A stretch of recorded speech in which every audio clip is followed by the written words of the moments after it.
غزة oo ka warbixisay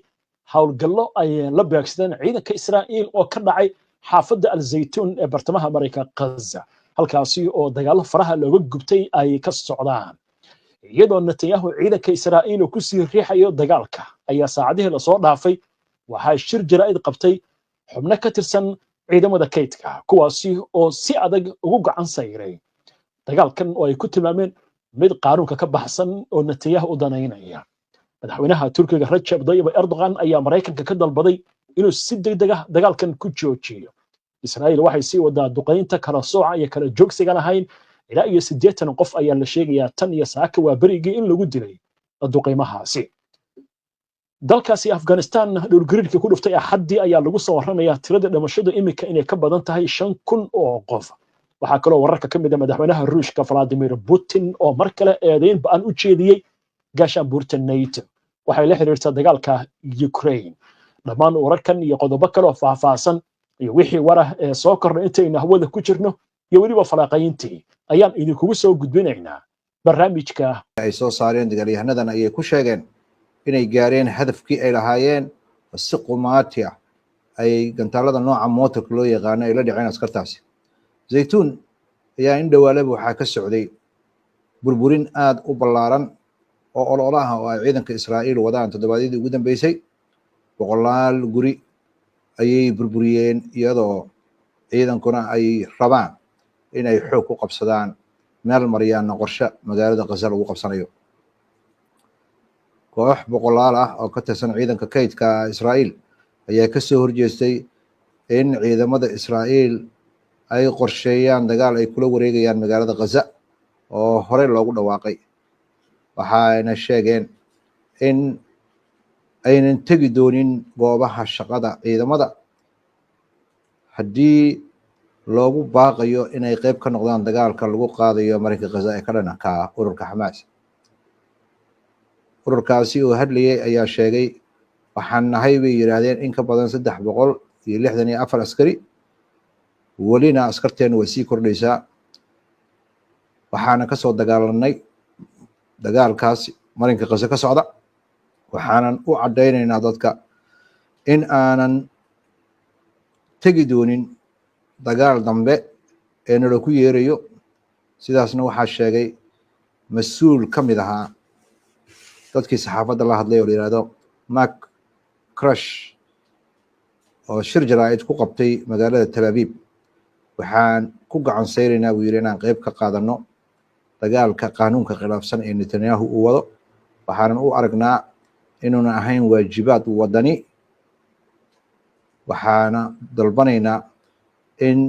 hogaamiyaasha lagula xisaabtamo waxa ay dagaalkaasi ka wadaan Crash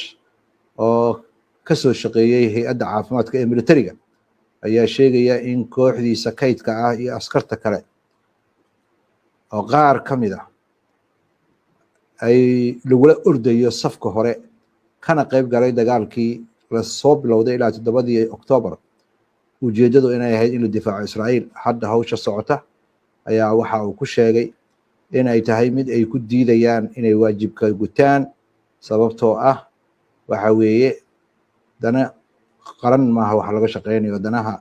waxa laga shaqeynayaa sidoo hadalka u dhigay ra'iisul wasaaraha Israa'iil dhinaca kale askar ka tirsan ciidanka commandoska ee Golani ayaa ku eedeynaya taliyayaashooda in ay dayacaad ku sameeyeen askarta horseeday dhimasho iyo dhaawac ciidanka ka soo gaartay marinka Gaza sida lagu qoray wargeyska Haaretz wararkan ayaa sheegaya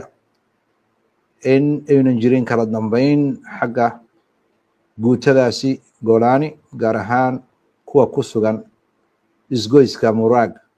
natiijaduna waxay noqotay in askar badan ay naftooda lumiyaan hay'adaha caafimaadka ee marinka Gaza ayaa ku waramaya ugu yaraan 80 qof oo Falastiiniyiin halkaan ku celiyo ugu yaraan 80 qof oo Falastiiniyiin in lagu dilay duqeynta Israa'iil ka wada meelo kala duwan oo ka mid ah marinka Gaza 43 ka midna waxaa lagu dilay magaalada Gaza ilahaas ayaa ku daraya dadka dhintay 20 ka mid ah waxay ahaayeen dad rayid ah oo cunno bini'aadanimo ka raadinayay bartamaha iyo koonfurta qaybo ka mid ah marinka Gaza. Wasiirka ama xogayaha arrimaha dibadda ee waddanka Britain ayaa ugu baaqaya in lagula xisaabtamo weerarada Israa'iil ay ku qaadayso suxufiyiinta ka howlgalaya Gaza. waxa uuna ka dalbay Israa'iil inay xaqiiqsato dadkaasi suxufiyiinta amnigooda. waxa uu sheegay inay si weyn u cambaareynayaan weerar kasta oo ka dhana dadka suxufiyiinta, wuxuuna ugu baaqayaa Israa'iil inay xaqiiqsato in journalistayaasha loo ogolaado si nabada inay howlahooda u gutaan. wuxuuna ku nuuxnuuxsaday in weerar kasta oo ka dhana suxufiyiinta Gaza ay waajib tahay in la baaro, dadka mas'uulka ka ahna la maxkamadeeyo. waxaa kale oo uu sheegay in baaritaanka la sameynayo uu noqdo mid buuxa oo madax bannaan, laguna sameynayo weerarkii lagu qaaday isbitaalka Naasir ee marinka Gaza inay taasina muhiim tahay. waxa uu ku tilmaamay xaaladda Gaza ka socota inay tahay mid aad u foolxun. xogayaha arrimaha dibadda ee waddanka Britain ayaa sheegay dowladda Britain inay dooneyso inay aragto in heshiis degdega lagu soo afjaro dhibaatada ka socota marinka Gaza. wuxuuna faahfaahiyey in dowladda Britain ay mudnaanta siinayso sidii lagu gaari lahaa xabad joojin, maxaabiistana in loo soo daayo shuruud la-aan, isla markaasna gargaar bini'aadanimo la geeyo marinka Gaza sidii degdegana lagu geeyo. xabad joojinta Gaza waxaa waajib uu leeyahay inay noqoto mid joogto ah oo horseeda qorshe nabadeed. waxaa kale oo uu sheegayaa amniga Israa'iil iyo Falastiiniinta labadaba waxaa keliya lagu gaari karaa wadahadal diblomaasiyadeed ee maaha in dhiig la daadiyo. waa siduu hadalka u dhigay wasiirka arrimaha dibadda ama xogayaha arrimaha dibadda ee waddanka Britain. madaxweynaha Turkiga Tayyip Erdogan ayaa ka dalbaday dowladda Mareykanka inay cadaadis ku saarto Israa'iil sida ay dagaalka marinka Gaza u joojin lahayd. madaxweynaha Turkiga oo hadlaya ayaa waxa uu yiri waxa dowladda Mareykanka looga baahan yahay inay sameyso ayaa ah inay Israa'iil u sheegto inay xasuuqa iyo cadaalad darrada ka socota marinka Gaza joojiso. wuxuu intaasi ku daray in Israa'iil ay xasuuq ka geysatay marinka Gaza, wuxuuna digniin ku bixiyey in shacabka caalamka uunan halmaami doonin dilka foosha xun ee ka dhanka ah caruurta marinka Gaza. madaxa guddiga amniga qaranka ee waddanka Iiraan Cali Larijani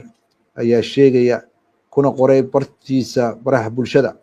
in wadada wada xaajoodka ee u dhaxeeya Iiraan iyo dowladda Mareykanka inaynan weli xirmin. wuxuuna sheegay in dhab ahaantii loo baahan yahay in wada xaajood wax ku oola oo maangal ah laga shaqeeyo. wuxuuna su'aal ka keenay in aynan suuragal ahayn in miiska la soo saaro xanibaad lagu soo rogo gantaalada ay Iiraan samaysato, kuwaas oo u muuqda buu leeyahay in ay wada hadallada ay xagal daacinayaan. wararka caalamkana waxaa ka mid ah tirada dhimashada ee dhulgariirkii ka dhacay waddanka Afghanistan ee bariga gobolka Kanuur ayaa kordhay, waxaana ku kordhay 1,400 iyo dheeraad, halka dhaawacana ay gaarsiisan yihiin 3,124. afhayeenka u hadlay xukuumadda Afghanistan ayaa sheegay isagoo digniin ku bixinaya in tiradaasi ay sii kordhi karto iyadoo howsha badbaadinta iyo baadigoobka ay weli socoto. sida laga soo xiganayo hay-adda Jarmalka laga leeyahay ee baarta arrimaha dhulka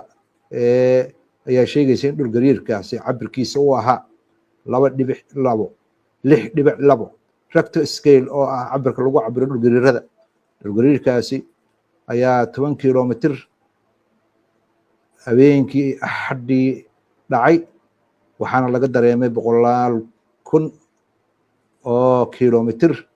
oo deegaano ballaaran oo gaarsiisan Afghanistan caasimadiisa Kabul ilaa iyo caasimadda waddanka Pakistan ee Islamabad. warar kale caalamka waxaa ka mid ah madaxweynaha waddanka Ruushka Vladimir Putin ayaa cusboonaysiiyey cambaarin uu jeedinayo wadamada Yurub iyo NATO, wuxuuna sheegay tillaabooyinkooda ay wadaan inay khatar gelinayso waddanka Ruushka. madaxweynaha Ruushka oo hadlaya ayaa wuxuu yiri reer galbeedka oo gacan ka helaya ururka NATO ayaa isku dayaya in ay laqaan, waa siduu hadalka u dhigay, dhammaan dhulkii uu Itixaadka Soviyeetiga ka baxay. wuxuuna sheegay Putin in tallaabooyinka NATO iyo wadamada Yurub ay wadaan ay khatar ku yihiin wadanka Ruushka, waajibna uu ka saaran yahay Ruushku inuu ka jawaabo. intaa waxaa dheer buu yiri madaxweynaha Ruushka in eedeymaha dalkiisa Ruushka loo jeedinayo ay yihiin ku talagal ah lagu eedeynayo in uu ku tala jiro wadanka Ruushka inuu weeraro Yurub, inay tahay ama dandaansi ama ay tahay in ay la yihiin waxa ay sameeyaan. waxa waajib naga saaran yahay buu yiri inaan difaacno danaha wadanka Ruushka, mana doonayna buu yiri inaan weerarno cid kale, NATO ama Yurub midnaba. waxaa kale uu kala cadeeyay dowladda Ruushka inay ku gacan saarayso in Ukraine ay ku biirto ururka NATO. waxaa kale oo ku nuuxnuuxsaday nabad kasta oo heshiis laga gaaro ee lala gelayo Ukraine waxaa waajib ah inaynan khatar ku noqon amniga wadanka Ruushka. waa tahay maxamed, waa mahadsan tahay. daawadayaashana way mahadsan yihiin. mar kale ayaan soo dhawaynaynaa